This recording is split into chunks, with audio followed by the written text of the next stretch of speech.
Today I'm celebrating Bodhi Day. Today is the day that is associated with the moment of enlightenment that was had by the Buddha. And it doesn't seem to be in much debate whether or not the Buddha existed. Unlike some people, like Jesus, for instance, where there seems to be some real doubt about whether or not there was an historical figure called Jesus. The Buddha seems to be very well documented, or at least it's taken as a fact. And the story of the Buddha is an incredible story, which I love to tell whenever there's the opportunity to do so. So here it comes.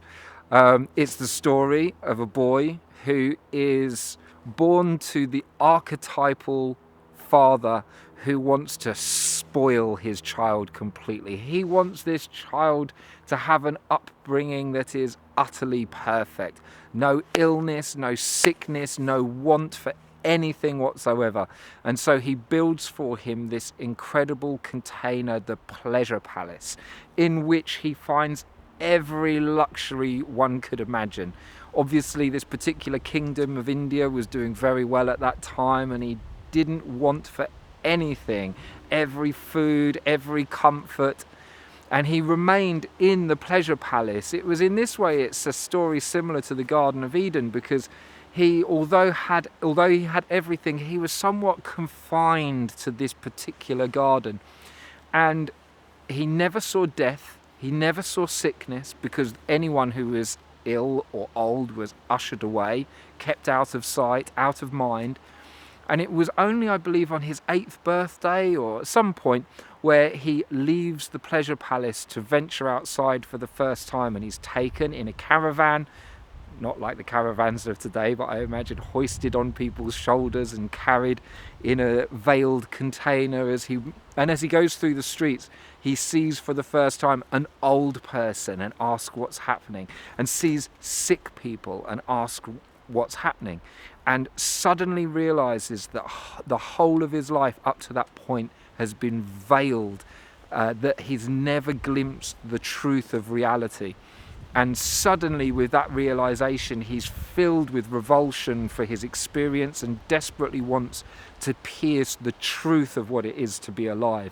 So he takes off onto his travels, finds every wise man that he can, and travels the land of India, going from one sage to another, practicing the most full-on ascetic practices. That means like stripping himself of everything, fasting for days, for weeks on end, meditating in thorny bushes to overcome the sensations of the physical body, trying to pierce the reality of what is, to find what flows underneath. And despite having mastered the practices of all the yogis and all the sadhus of India at that time, he finds himself still left with a feeling of not actually being able to tell what truth truly is.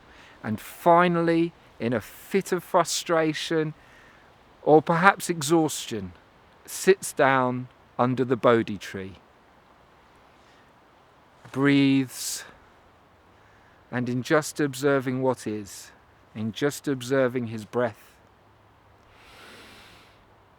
has this moment of enlightenment where suddenly everything makes sense.